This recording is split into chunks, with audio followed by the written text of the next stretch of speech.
vogliamo ringraziare MSC Crociere perché come primo premio della tombola ci sta un posto in crociera per la 13ª edizione a Crociera Musica Napoletana.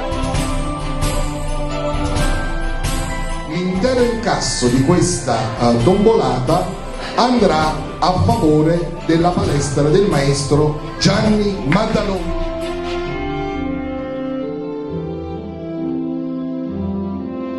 Perché lo sport insegna a rispettare le regole della vita.